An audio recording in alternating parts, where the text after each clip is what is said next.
Hello, and welcome back to the next episode of the Initiated Man podcast. Today, I have the honor of interviewing a new mentor and teacher of mine, someone who I deeply respect, and I just attended her retreat and learned so much.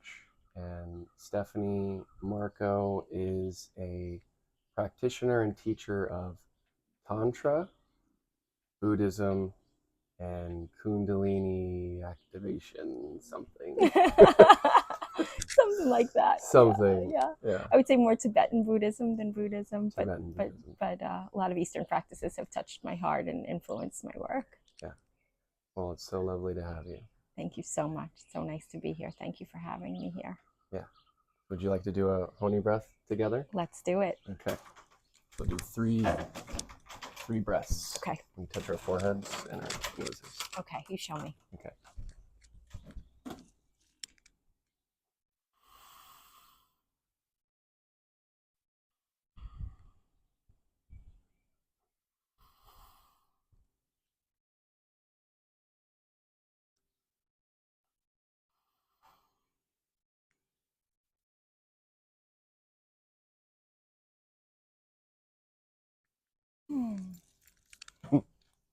Thank you. That's lovely. That is lovely. You're the first woman on the podcast, so thank you for having that honor and doing us all that honor. I feel honored. Yeah, I'm gonna scoot in because my video is. There we go. I mean, such a beautiful backdrop here. It's like aren't we the luckiest people on the planet Earth? So lucky. Yeah. So lucky to be here and be alive. And this is where we did the retreat that Stefanie put on. But before we get into that, I would love to ask you, what do you love about men? Oh gosh, what a great question. What do I love about men? Oh, so many things. I love the directness of men. I love the innocence that I feel is at the core of so many men. There's a profound innocence about men. I think that lends itself to the masculine simplicity, but I also feel that men are very complex in different ways. I love men's intuition, which I feel goes unseen a lot. Women are so known as oracles, and we are quite oracular and intuitive. And the intuition that men hold, I feel like, is so profound and different and complementary, in that men really have a sincerity radar. Men can really know when there's sincerity behind words, behind gratitude, in ways that are very profoundly accurate. I love how men are so purpose-driven, and how men really rise to the occasion of being of service. The healthier a man is, the more you see how much he is so happy to be of service.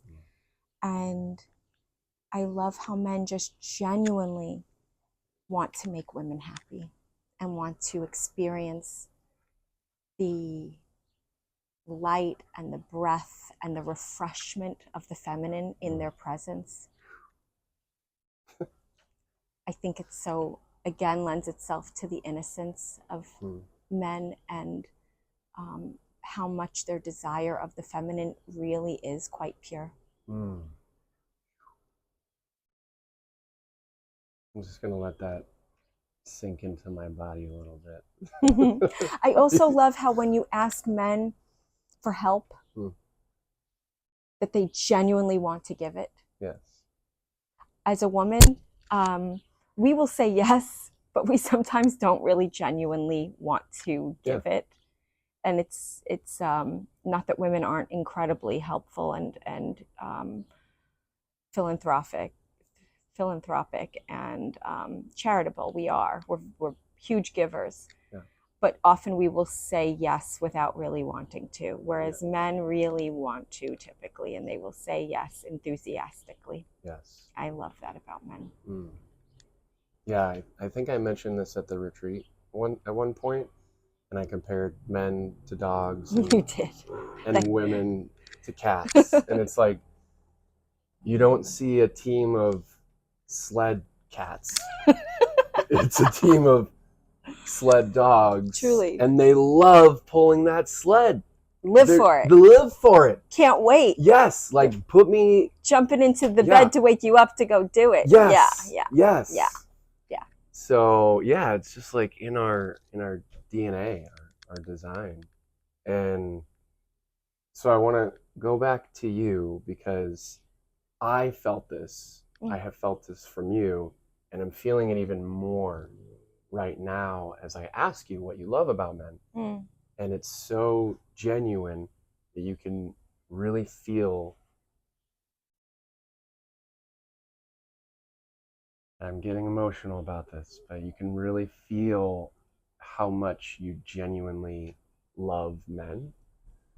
And I want to know about you and your personal journey. Did you just always have this healthy, healed love for men, or is this something you had to heal and work through and go on a journey of getting to this place where you can sit in front of me and speak these words and really feel? Yeah, that's a great question. Thank you for that reflection as well. No. The short answer is no. I definitely went through very strong periods of thinking that men were heartless, soulless, selfish creatures, and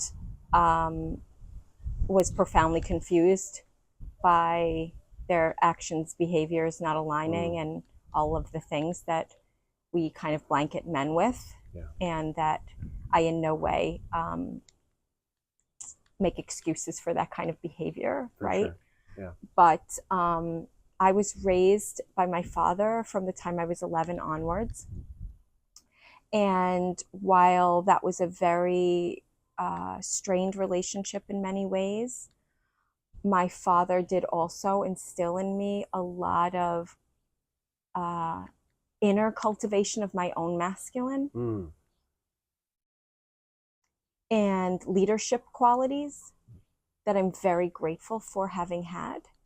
And I think it made me feel very comfortable having a voice with men and being able to meet men where they are, and just having been almost trained that way, you know? Right. And so very early on, my father very much instilled, for better or worse, that I could compete with men, that I could stand toe to toe with men, be heard by men, be respected and honored by men, say no to men, punch a man out if he crossed the line. Yeah. You know? Yeah. And so that gave me a certain energy with regard to the masculine that I don't think I really was able to reflect upon until very recently in my life. But it led me down a path of really considering myself equal with men in certain aspects of life and leadership. And I always kind of in the workplace went for very high level roles, and roles that maybe women hadn't had in those particular organizations, or carved out leadership roles for myself in different aspects of my career, and found myself in groups of men because of that, where I was the only woman on an executive team or in a leadership position in certain companies, or one of very few women. And I think while that was great professionally, it also posed problems for me romantically and personally, because I was still showing up with that competitive nature and thinking I needed to add value in that way to a partnership, and really had to learn that I didn't need to wear that hat outside of the workplace. And while I could relate to men and understand their psychology and their reasons behind what they did because of my own very good relationship with my own masculine and my leadership, I had to then learn how to put that down, how to be a complement to that in a man, how to speak life into that part of him. So I found myself for a very long time with a lot of feminine men, feminine energy men who I had to lead, and feeling very depleted, sexually unattracted, to mothering, and going down different patterns that weren't serving me. And through this work, started to cultivate a better relationship with my inner feminine, and thankfully still holding that admiration for the masculine. I've had, stronger and weaker moments in that, For sure. certainly, and have made numerous mistakes in terms of partnerships and being on the receiving end of things that weren't very good for my soul and whatnot, and have also had to forgive and move past that, not only with men that I dated, but with my own father. And really the healing came from me when I was able to fully receive, see, and forgive both my father and my stepfather for their broken masculine and feminine aspects, and to see them as teachers. Such a beautiful, that's the most healing thing we can do is forgiving and seeing the people who wounded us and put these programs in us. So yeah, just honoring you for doing that work, because not everybody has that awareness or the strength or whatever you want to call it to do that. It takes time. Yeah. It takes intention. It takes a lot of shadow work. Yes. It takes a lot of inner child work. And I don't believe forgiveness should be like at the expense of bypassing being with the suffering. For sure. And compassion for ourselves and for what we had to endure. And it shouldn't be without creating boundaries, which I don't love that word, but creating an inner knowing about where we can be codependent. And it takes time and practice and a lot of self-love. Yes. To forgive. Oof. I feel like, coming away from this retreat, I feel like self-love is like the thing for all things. Want to be more masculine or feminine, or have a good relationship, or do good in your career, or be a good father. Love yourself. Literally. Yeah. Oh, so important. Yeah. As an action. Yes. A daily practice. Yes. Like tuning into like, is this loving? Is this not? Yeah. Keeping your side of the street clean. Yes. As I sometimes say. Yeah. Because that's the biggest gift to a partner, and it's the biggest way, in my opinion, of having the intuition when looking for a partner, how your self-love can withstand their presence. And if your self-love is being asked to be put on the sidelines for their presence to be in your life, right? Oof. It's a good indication. Oof. Very good. Okay, so I want to dive into your personal life, mainly because I'm just curious, if for any other reason. And are you partnered right now? I am. You are partnered. Yes. And you spoke a little bit about that in the retreat, here and there, little pieces, little nuggets. Sure. And I just want to know, as a you're a teacher in Tantra and relating, and you've gone on this huge journey, and you're so embodied and have so much self-love, and where does your partner fit in to this, and have you found it challenging as someone in your position and embodiment level, have you found that to be challenging, either in your current partnership or just in general? Yeah. To be with, people. Yes. I mean, from the top of the mountain, yes. Yeah. Well, we're here. Yes. Yes. Yeah. I mean, I, for many years, concluded that it might just not happen, that I needed to be okay with that. Just that you'd be single. Yeah. Yeah. And I, kind of shuffled between, should I be with men who are also coaches? Should I be with men who are really, really, into this work? Should I be with men who have nothing to do with it? And I found that it's somewhere in between.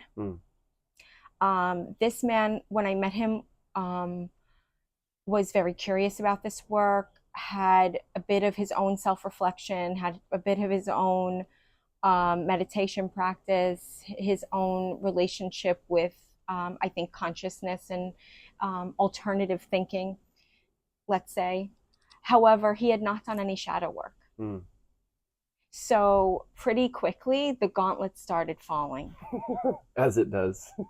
Right? Yeah. But it was such a gift to me because I was like, no. And with no like disrespect to him, right? Yeah. But it was just like rocks he hadn't yet peered under. And I could see very clearly, like, because I never coached him, he's never been in any of my retreats, he's never sat in any of my men's groups. So it was challenging because I'm like, I don't want to be this person's teacher. I'm not going to sit here and like break down these concepts. So it was very challenging to figure out, like, okay, like, if you want to do this thing with me, this is like where I need to be met. And if you don't want to meet me there, that's okay. And also, like, no, we're not going to keep doing it your way. Yeah. Like, without being like ultimatum lady. Yeah. But like, it was sort of like, I know what's under this. I'm not going to sit here and diagnose you. I'm going to give you some hints as to what I need and what I'm going through. I'm going to give us space. And that will either have you inspired to meet me or give up.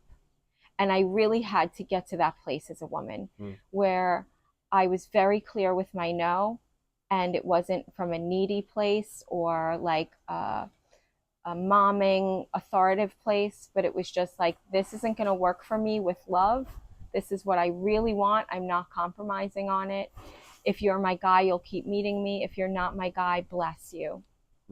Please make room for the one who is. And that's really where I found a lot of strength. And I continue that kind of energy even, with other relationships. And it's like not with any kind of victimhood. And I think that was the piece, or like judgment. Yeah. It was just like a frequency thing. And the more I'm with myself and enjoy my own frequency by itself, someone who comes into my space has to amplify and improve upon that, or at least meet it. Yeah. Or it's a no. Yeah. Because I really love my own energy and I really love being alone. And if the people who come into my space don't add to it, then it's not something I should pursue. Yeah. And I'm okay with that finally. Yeah. Well, first of all, yes, thank you for sharing all that very personal stuff. And it sounds like you said that you saw what was underneath, so you're able to kind of see what's underneath these shadows. We all have shadows. Yeah. I have shadows, you have shadows. Yeah. I have shadows. The trees. We never stop having them. We never stop having them. As long as we emit light, we cast a shadow. Ooh. Just the fact that we are inhabiting a material body. Yes. The fact that we are in a body and are material, we have a shadow. So the shadow work never ends? Nope. Oh, God. Oh, man. That's exhausting. Well, it can be, or we can make it fun. No, Okay. You know, Yeah. I really want to eventually do a class where we, because I have a theater background. Ah, So, like, where we kind of create characters out of our shadows and really, you know, make them theatrical and give them a voice and a walk and a talk and amazing. put them into improv scenes and just like really, you know, in real time watch how we operate from these personas. Kind of like theatrical parts work. Totally. Kind of. Totally. Yeah. Amazing. Okay. So I'm curious, as you were saying these things, do you know what your human design is? I'm a generator. You're a I'm generator? a 3/5, A which 3/5. I think means I'm a teacher, Okay. which is cool. Yeah. I don't know much about it, and actually, one of my good friends is one of the best in the world. Uh-huh. Shout out, Luce. Yeah. Luce, where can Shout we find out, Luce. Luce? She's gonna love this. Yeah, and she's actually giving me a reading finally after like us talking about it for literally 3 years. Amazing. Tomorrow. Amazing. So I'll have more info tomorrow. Where can people, just since you shouted out, if people want to do a human design with Luce, do you have an Instagram handle or anything? Luz Iglesias. Luce Iglesias. Okay. Luz Iglesias. Cool. She's in Nosara. Cool. Okay. Amazing. I was asking because you sounded a little bit similar to my wife. And she's a generator, but she's not a 3/5. Okay. So I was thinking maybe, I was like, are you similar? Could just be that we're both women. Yeah, it could be both women. Touche. We're both strong women. Touche. Okay, so I would love to dive into the retreat a little bit. Like, yeah. You have so many amazing offerings, and I heard from someone who went to the retreat that did a personal session with you, and they said if you thought Steph was good at the retreat, she shines in her one-on-one session. So I just want to shout out, and eventually I want to do that with you, especially after that rave review that I heard, because I mean, I already am so drawn to you after this retreat, and hearing that there's like another level that it gets to in the one-on-ones. For sure. Yeah, you're like, oh yeah. So okay, so I'm going to share a little bit about, so when I went into this retreat, it's a how to become a better lover retreat. That's what it's called, right? Becoming a masterful lover. Become a masterful lover. Yes. A love revolution. And I went into it thinking it was going to be it is a Tantra retreat. It is totally a Tantra retreat. And it's so much more. It, to me, was like this human awakening, self-love, community love, not just, opposite sex or, sexual love. It was just like, there was that, and then there was community and brotherhood and sisterhood and just so much. And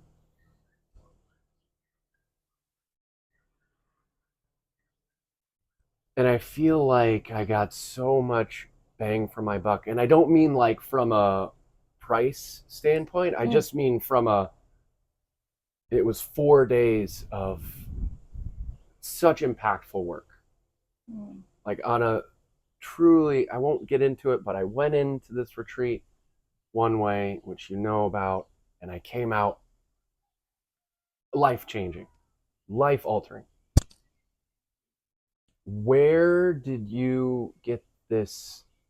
What is your, I'm trying to ask this question. I don't know exactly how I want to ask it, but like, what are you doing here? Like, what is your, because it's profound. I've been to many retreats in my life, many retreats of all different varieties. They've all been very impactful, but this was like, there's some some juice here. Yeah. Yeah. So just. Whew. I mean, it's a great question. I mean, on the most basic level, what I'm doing is trying to distill what took me 23 years to learn, 20, maybe 25 at this point, right? Into a very concrete transformation of the basics of the essence of what it means to reveal our authentic selves and to step into the role of being a leader as a man or as a woman from the heart. And to really drop into this space of potency where the masculine and feminine merge so that consciousness can be brought to this planet. And to shortcut it, which requires a lot of surrender, a lot of commitment, and a larger capacity in the nervous system. But what really drives it is wanting to end suffering quickly in humanity so that we can get to the real work and grow up. It's a process of growing up and to showing where we're still holding on to juvenile psychology in ourselves and freeing ourselves from that so that we can step into the heart and become leaders in love, powerful lovers, and to maybe even, redefine what the word lover means. What does the word lover mean? And how would you redefine it? Well, I think in our society, the word lover means, someone who you can take and take and take and take from. And, this is a very parentified kind of definition, right? Like what my mom and dad couldn't give me, now you're going to give me.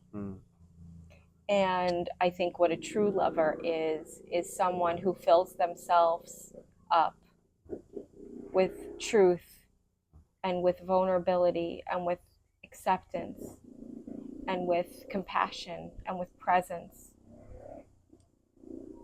such that they can offer that type of space for another. And not only offer that space for another, but allow all of the darkness that unfolds in that space to be basked in as sexual pleasure.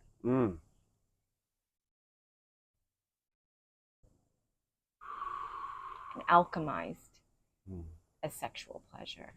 So that we're consciously healing, but then we're consciously taking that healing and creating spaces where we are playing the role.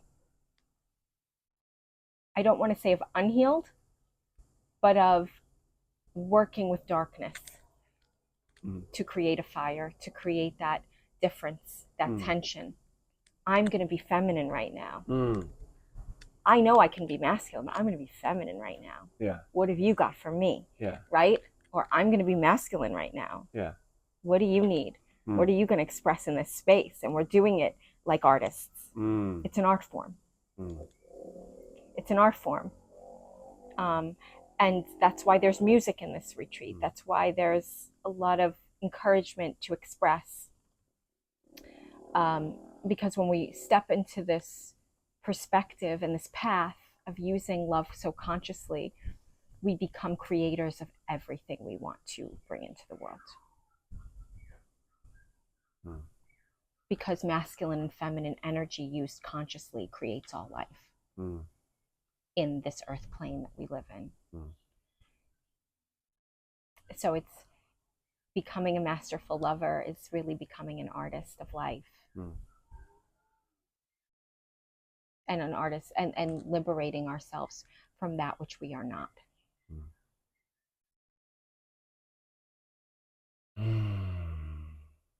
That is profound. Thank you. It's like yummy in my body.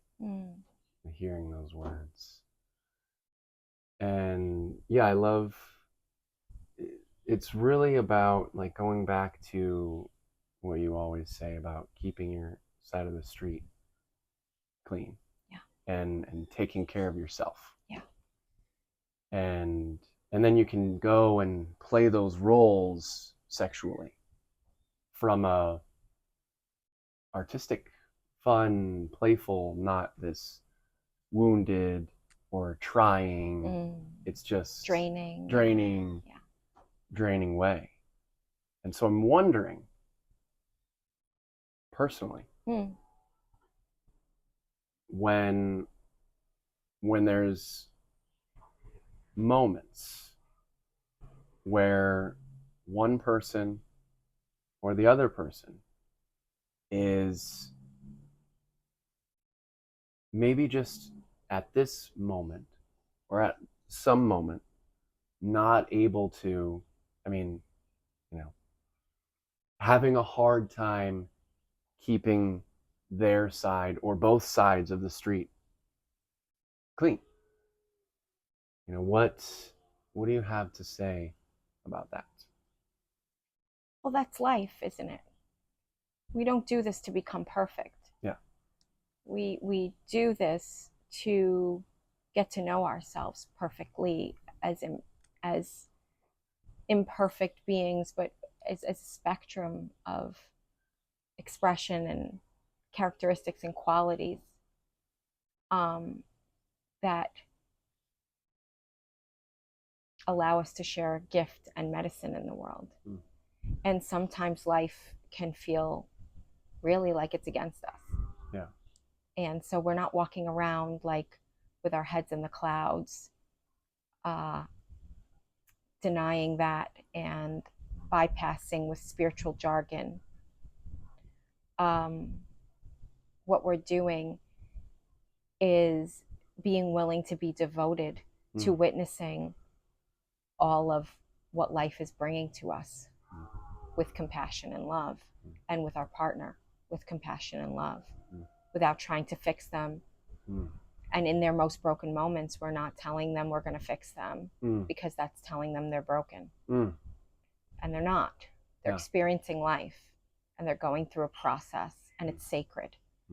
And so the idea of keeping our side of the street clean is, I like to kind of use a metaphor of almost like a temple, right? Like my body's a temple, and we've heard that said before, right? Like my body's a temple, like what I consume mentally, energetically, spiritually, nutritionally, all of these things are like a reflection of me showing up pure and showing up strong and showing up at my best self. And I'm not going to get it right and perfectly ever, but I'm like aiming towards really being conscious about that and self-responsible about that. And so are you. And so that when we come together, like we're coming together in this like joined temple, like in like these very sacred rooms that we've created for each other. And so we wouldn't come into that room with like dirty, messy shoes on, right? And like stomping dirt all over the floor. Yeah. And if we do, like, we're going to be like, oh, sorry about that. But there's like, that's consciousness. Like that's an awareness. Like, I am creating what our dynamic is. The world out there is rough and tough and stomps around with its dirty feet on my floor. Yeah. But here we are creating something sacred. There's worship here. There is a devotion to love between us, even on the days when I don't feel that devoted to you. You are my teacher of love. So when you're showing up at a 4 out of 10, and that's because life is throwing a lot of stuff at you, there are going to be some days where I can't hold an 8 or a 10 for you when you're at your 4.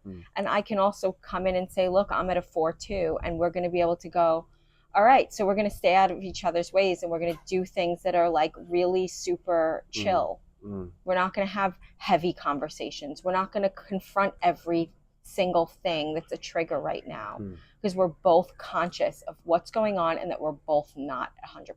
And no two people are ever going to be 100% in the relationship, but like checking in this really authentic way. And I'll add to that, making love no matter what. Whoosh. Making love through that pain. Making love when we don't feel worthy of it, when we feel ugly, when there's puke in our hair from the kid, and and we feel like we're failing, and we just lost a big contract at work, or whatever the thing is, that we allow our partner to make love to us through that, that we allow ourselves to not tiptoe around their feelings of hurt and pain, and give our bodies as an offering, and give our lovemaking as an offering, and surrender to that love as our path. It's hard. It's not an easy path. Yes. It's looking at life completely, in many cases, the opposite of how our parents showed us, or how society shows us. Like, oh, she's really prickly today, I'm just going to tiptoe and avoid her. Right. No. Like, that's when you're going to come in even stronger. He's really shut down. No, that's when you're going to rub your body onto him. That's when you're going to be silly and make him laugh. Your job is not to go down to meet your partner. Your job is to stay in your light, so that they can come up to you, and not in this separation way, like, well, I'm in my light, why aren't you coming to meet me? That's not going to be very skillful. It's really genuinely feeling deserving of filling yourself with your own light, and allowing them to know that just because they're in a bad mood, they're not going to bring you down, and that you're not going to also turn your back on them. That you're not going to come and wallow in their misery, but you're going to see them as long as they need to be seen there. You're going to stay with them in that. And that's an art form. That's a very, very specific, nuanced way of being, where I love you, I am full, and I'm doing everything I can to make myself full and happy in the presence of your not being very full and happy right now. And I'm also not going to look away. I'm going to make love to you through that. Now, when you say make love, are you speaking of sexual love? Yes. Okay. And so you said something that I think it stood out to me, and it's making love no matter what. And also, that doesn't have to look like one thing, right? It doesn't have to look like penetration, or it has to look like eye contact, breathing together, feeling their heart, connecting. I see, I feel, I trust, I love, I want. Being authentic, creating space for authenticity. And what if there's, because there's a word that gets thrown around a lot, and it's safety. And I feel like both partners, it's thrown around a lot that women need to feel safe, men need to feel safe too. And so there's that, like, if one partner is at a 4, and the other partner's at a 7, whatever, but the 7 doesn't feel safe, what do you say to that? We're diving into some intricacies here. No, this is beautiful. Yeah. We're never forcing. Yeah. We're just asking. If you don't feel safe, then you ask. What do you need right now? Yeah. If you feel comfortable to put your hand on them, you put your hand on them. Yeah. If they just want to sit in silence, you deepen your breath and let them breathe off of your breath. You don't have to say a word. You don't have to be performative. Yeah. So often in our spiritual community, and this is one of the reasons that when we go back to my own personal life, like dating spiritual men, sometimes for me, and I chose a man who didn't come from this world, because it could feel very performative. Yes. And I found myself like on first dates with men that I just wanted to like crack jokes with and tell like funny stories and be like on a very like down to earth level with like like every 5 minutes they were making eye contact with me and breathing deeply. And it was like, it's not the right moment, dude. Like this is breaking. Yeah. This is breaking polarity. Okay. Like breathing deeply and sitting with someone in a polarity exercise. Yeah. Is because like that's what you're both about to do and wanting to explore. Yeah. You know, and so understanding the context. Like I do think that doing this work early on is really great. But like when you first start dating someone, you want to feel if there's just natural chemistry. Right. Like, do I naturally feel like jumping on you? Right. I'm not going to know that if like we're interrupting chemistry with forced polarity practice. Totally. And this is something I see a lot of kind of very conscious God love you men kind of doing this thing. And then to a woman, it reads insincere. It reads performance. Yeah. It doesn't give room for it to breathe as it flows. Yeah. It's two energetic, primal animal beings testing out how we vibe. Yeah. What kind of jokes you crack. Yeah. What kind of jokes I crack. Do I feel safe for you to lead me? Yeah. And so sometimes just letting a moment be, and that you're at the 7 and they're at the 4. What do you need? Yeah. Being present with them, breathing with them, just shutting up. Yeah. Putting your hand there, breathing. Sometimes all we want is the safe place to just have someone's presence that isn't trying to figure it out, that is letting us cry, that is letting us go quiet, that is letting us just be numb and silent until the wind passes, until the weather passes, and that they don't need us to do or be anything.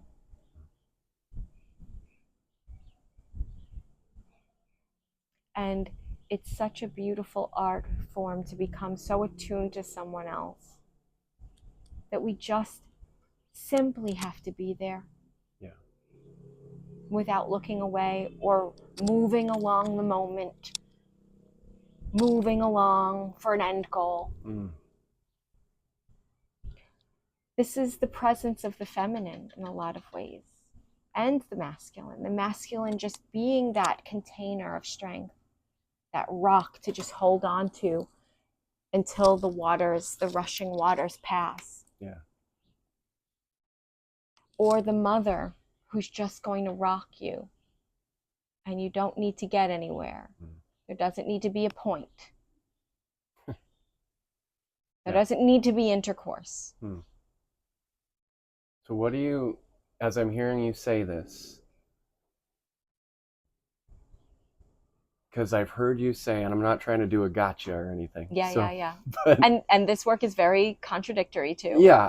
I just want to touch on, because I'm hearing this and it sounds beautiful, and I'm hearing other times when you're saying that for the mothering, that kills polarity.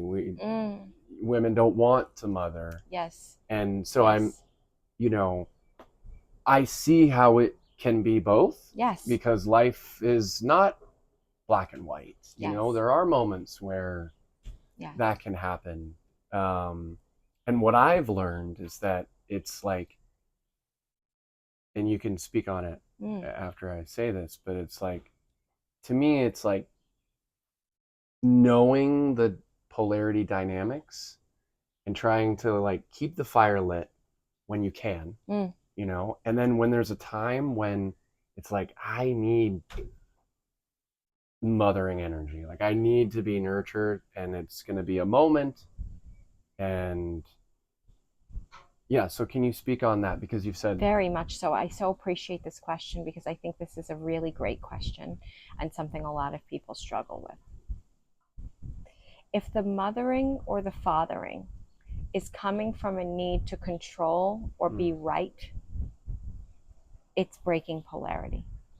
From the perspective of the person giving it. So the mothering. If it's coming from control or to be right, control. Yes. If it's trying to fix, control, be right the other person, it's going to break polarity. Right. If it's coming from my body is an offering to you, my body, my presence, my strength, my love, my heart, that's when it is healing. That is when it is polarizing. Can you feel the difference in that? Totally. Totally. Because the other way is around control and the mind and a strategy to wrap this up. Yeah. Get you in line. Right. That's an authoritative control dynamic. When it's, I'm here, I see you, I feel you, I'm not going anywhere. I'm going to rock you and breathe with you until you feel safe and whole again, until we're giggling again, until someone cracks a joke, until someone gets sexy. That is the dynamic of I am offering you in a grander sense, the grand mother or father, the universal space where we can touch into rebirthing a new moment through the erotic. It's that very primal safety that we all crave. Yeah. That safety by which the erotic can grow from, because we can be reborn in that moment from that deep, deep surrender. Yeah. And it's, as I'm hearing you say this, I'm just thinking it really goes back into really taking radical self-responsibility, because if you're offering that, not everyone can offer that. It takes a lot of work to be able to cultivate that, period.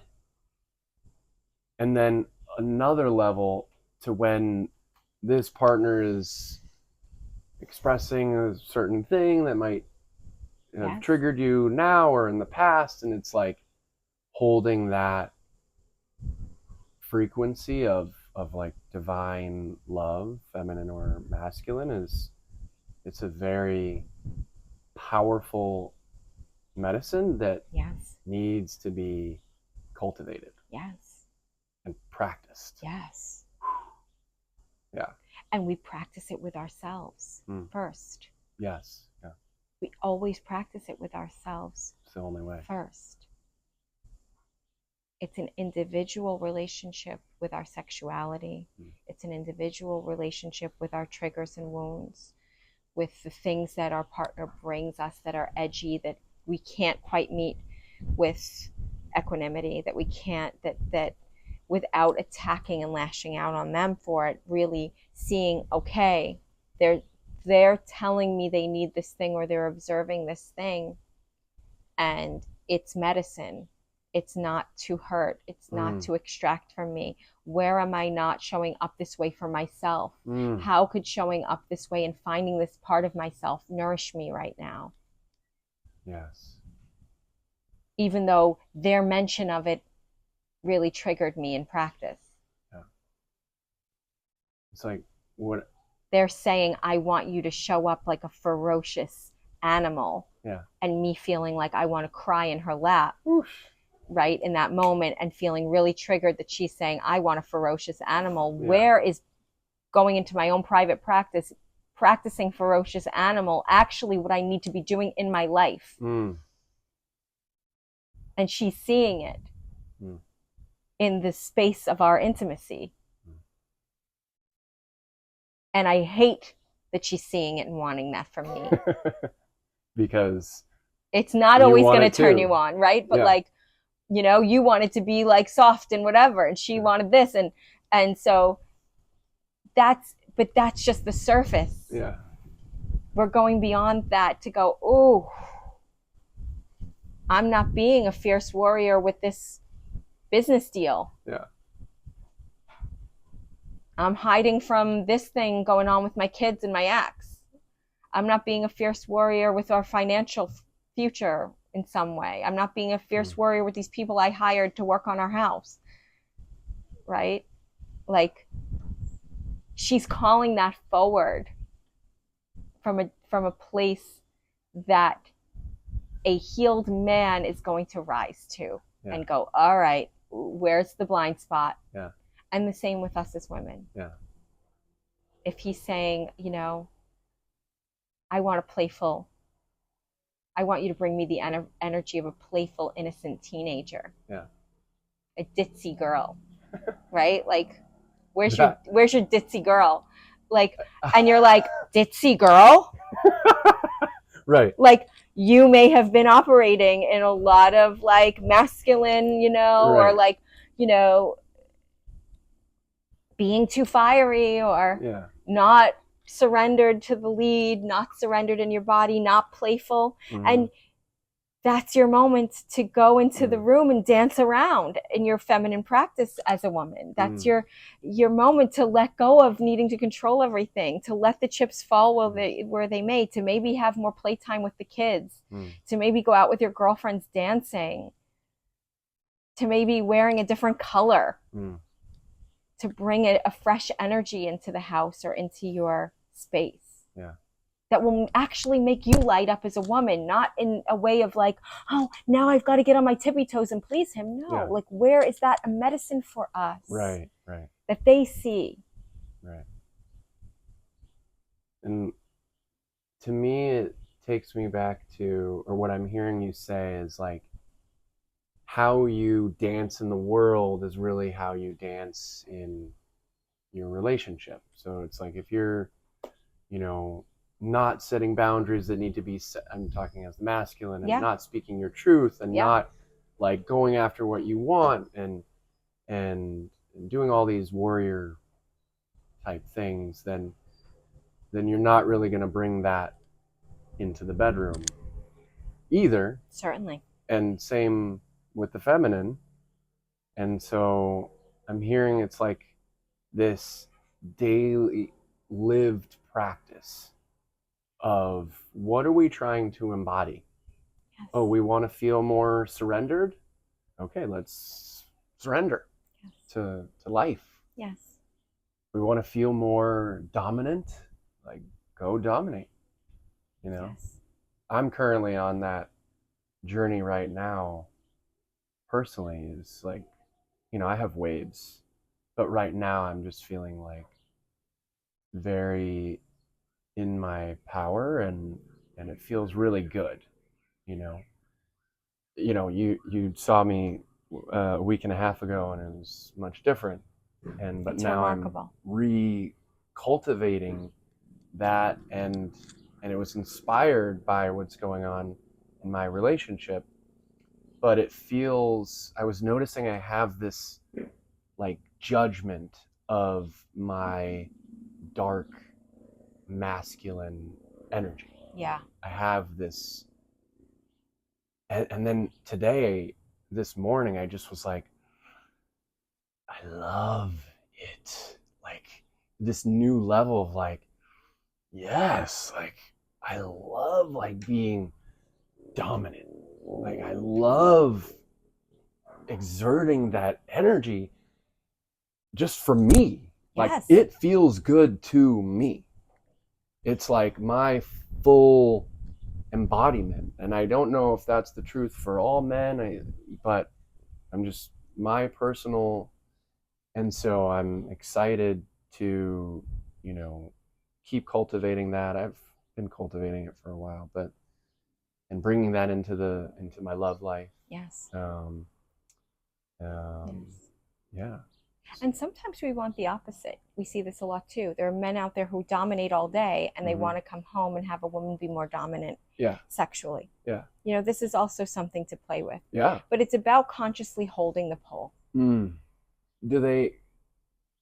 you think in lovemaking that there needs to be two different poles? Like one, like, so let's say I'm dominating in the world and I want to come home and play with being more surrendered, and does she then need to be Yes. So that's what we're talking about. Always consciously holding this exchange of power. All sex is an exchange of power. Woo. I'm letting you have power over me, then you're letting me have power over you, and I'm having power. I'm taking control, then you're taking control, and it's a song, and it's not like, you know, it's not like scored, you know, like precisely. We're flowing with it, and that's why we do these practices of exchanging these different poles and having consciousness around them, because then we get really good at making the music. And sensing what's needed in the moment, sensing what we need, putting it back, putting it forward, using our voice, using our bodies, cultivating the energy. It's like this incredible alchemy that comes online. And we're able to sustain this music and this vibration for longer and longer, and to make it this incredible ecstatic merge with God, which is like the orgasm, is that energy. It's touching God. And and it takes work. It takes consciousness. It takes and that doesn't mean that it's arduous either. But there are going to be times where you don't want to show up for practice, where you don't want to sit in front of the mirror, where you don't feel like sitting in front of your partner, where you'd rather do anything and you'd rather gouge your own eyes out than speaking to this person who you maybe are not even on good terms with in that moment. And that's where being committed to love as your path, even beyond just that person, that you are practicing mastering love. Because the alternative, going into your little punitive ways of living life and your little secret things and your little habits and idiosyncrasies, like that's a spiral. We know where that goes. We've gotten to a maturity level where we've done all of the things that distract, that create craving and aversion and denial of reality. And we either choose that rabbit hole, or we choose to sit down on the mat in front of this person and clear the air. Speak truth into that dynamic, even if it's painful, even if it cuts, even if it's the last thing we feel like doing. That's probably the best time to do it. That is the best time to do it.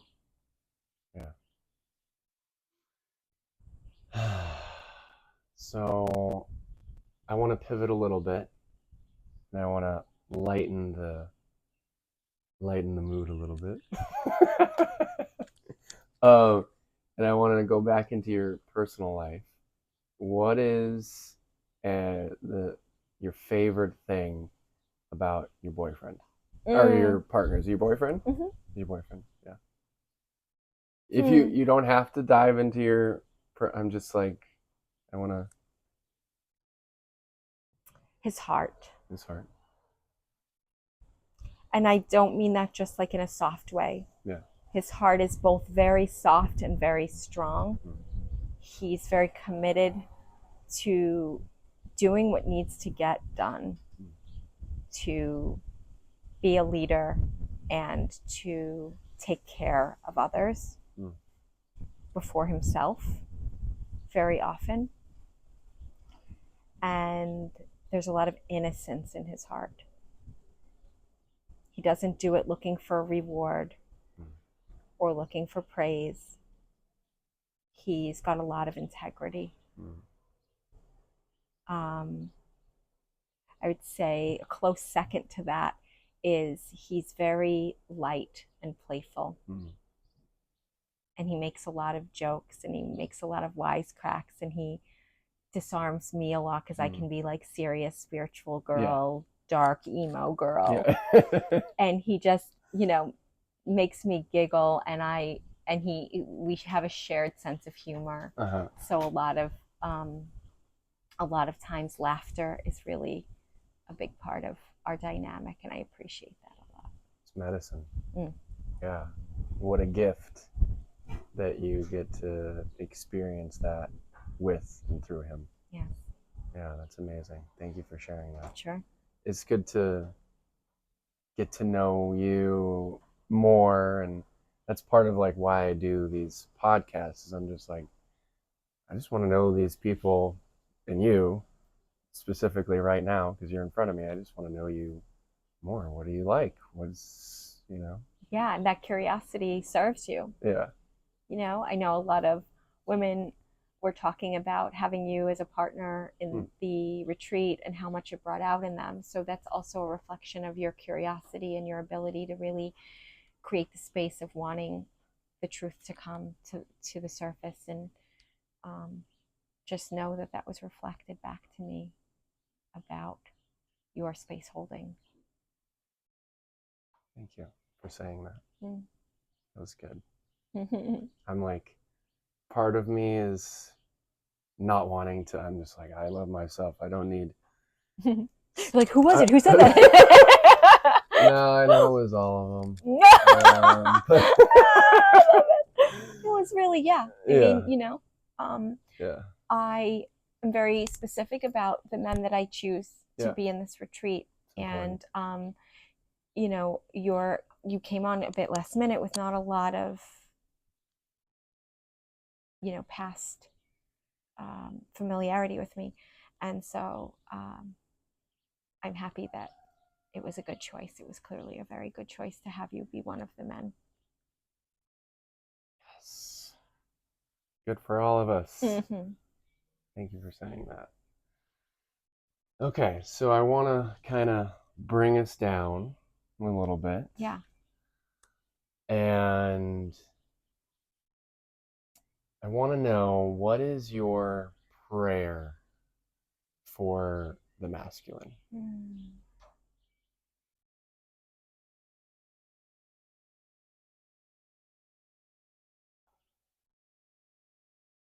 I probably won't say this perfectly.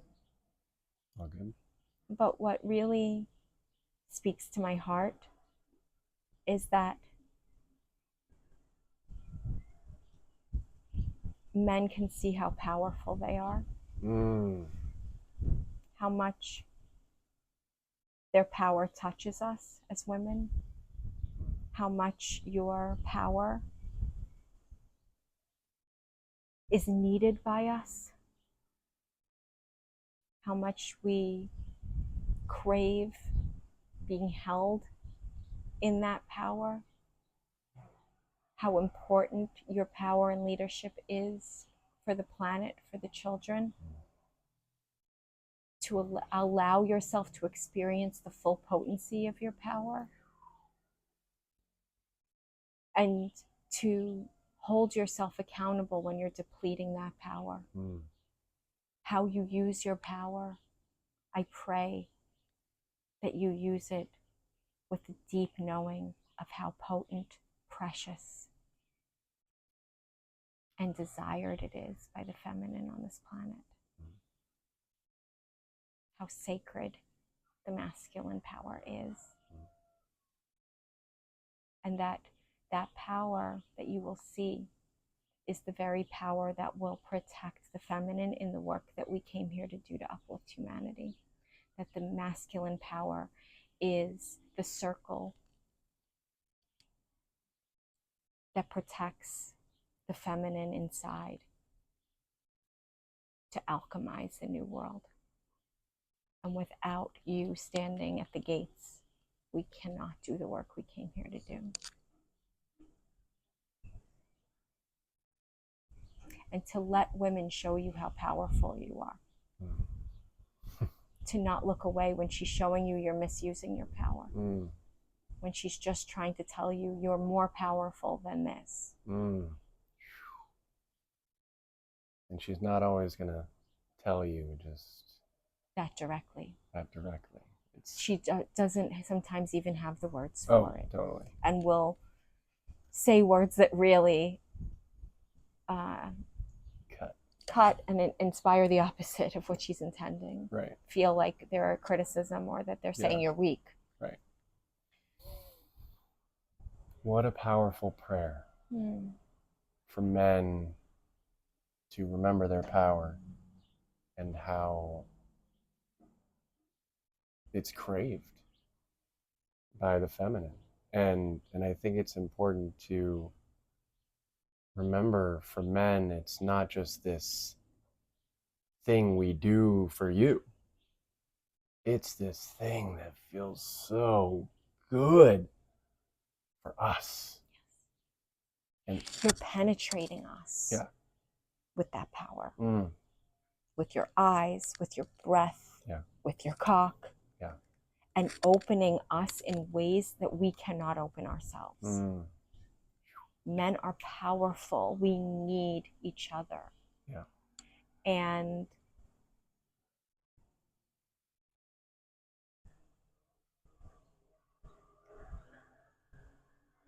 I hope that men will awaken to that power and to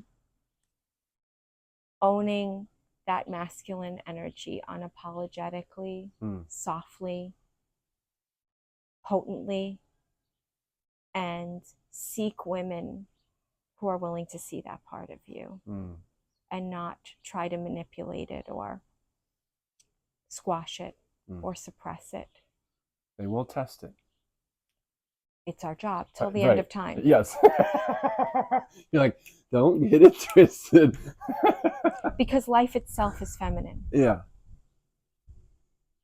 Men feel like their backs are against the wall and it's relentless. Yeah. Or that she's relentless. And that's exactly what life is. Right. Life came here to sharpen you, and it's not going to ever let up on you. So you might as well stand up. Okay. Thank you for that. And I want to know, where can people find you, your website, and is there any specific program that you want to tell people about, and your Instagram, and anything that you want to share? Thank you for your work. Well, aloverevolution.com. Aloverevolution is my website and my brand. I have a number of programs coming out. I will be doing a certification program, holding a certification program that's going to be about a year long for women, certification in the devotional arts, and holding space as a tantric leader. And we will travel the world, meet some of my teachers, and go into very, very deep work together as feminine leaders, and how we can really be better support to the men and to the planet and to our children and to each other as tantric leaders. So that will be starting in October. I'm only taking 12 women into that container. I also have a group coaching program that I'll be launching in about a month for men, the 5 Elements of the Awakened Man. It's in its 4th iteration. And in that program, it's a group of men meeting online in brotherhood, and also meeting with some of the male mentors that I work with and recommend, who are guest teachers. There'll be recordings. It's a really beautiful container where we explore the archetypes of masculinity and walk through an initiation process from boyhood to manhood psychology. Initiated Man podcast. Exactly. Love it. Exactly. Right up your alley. Yeah. And then you can also work with me privately. I work with couples and singles in one-on-one containers, online and in person. I also do customized retreats, so we can pick a a series of days where we meet in a location, and I come to you or you come to me, and we do on in-person coaching in that way. And then I have my Valentine's Become a Masterful Lover retreat, which early tickets are available, and if you sign up in the next 2 months, there's a 40% discount for Wow. that. So it's a really deep discount, and it's here next year, Valentine's week. Amazing. All you have to do is put down $500 to secure the 40% off for that Valentine's Day. And there'll be a level 1 and a level 2 next year. So level 1 will be 4 days, and level 2 adds an additional 2.5 days to the program. Amazing. Thank you so much for sharing that. And just throwing, if this podcast wasn't, vouching for her enough, I think that anybody that did any kind of her programs or worked with Stefanie would be better off for it. And I look forward to working with you more closely. And do you want to share your Instagram handle? Yes, thank you. It's at Steph, STEF _Marco, MARCO. Steph Marco. Okay. Beautiful. Well, thank you so much for coming on. I'm so glad I got to connect with you more deeply before you take off back to New York. Yep. I'll be in the Hamptons all summer. Ooh, the Hamptons. I love it. Fancy. It's my happy place. Amazing. Cool. Well, thank you again for coming on, and I look forward to deepening our connection in all of its forms. Thank you so much for having me. Yeah. And I really look forward to that too. Likewise. Oh, and if you want to dive in deeper with me, initiatedman.com. And that's it. Woohoo! Bye.